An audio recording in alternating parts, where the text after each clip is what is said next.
Namaste. I'm Dr. Robert. And today on 5-ish Minutes with Dr. Robert, my subject is the three gunas, Sattva, Rajas, and Tamas.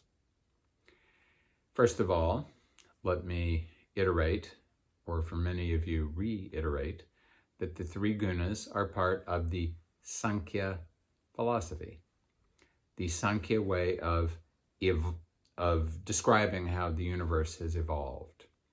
They emerge from ahankara, which is the principle of self-identification, and they go on to evolve into other things.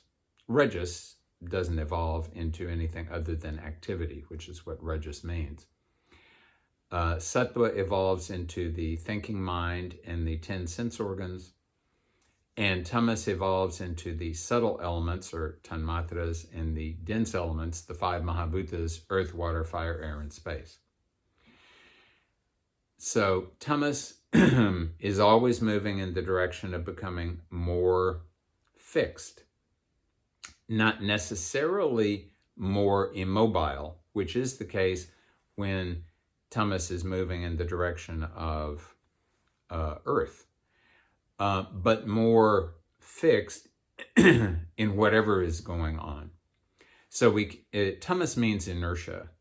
So you can have static inertia, like the earth element, which can just sit for millions of years without moving.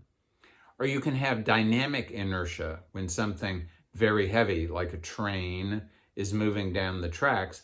Even if you turn off the engine of the train, it will continue moving for hundreds more meters because there is tremendous inertia. There is a lot of mass that has been accelerated, and it takes a lot of time and energy to slow it down. So that's what tamas means.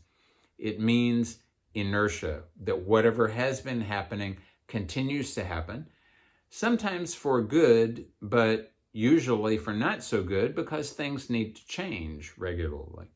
Rajas is the principle of change.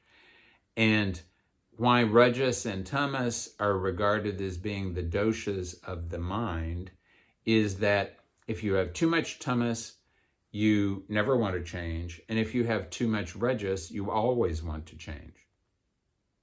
Sattva, sat plus twa is a possessive suffix,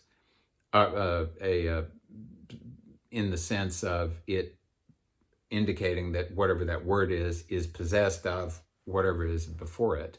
And sat means true. So sattva means trueness, or a thing that possesses truth.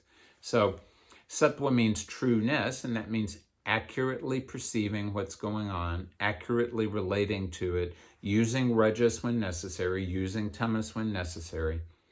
And so many people think that tamas is terrible and we should always avoid it, and sattva is great and we should always have more of it.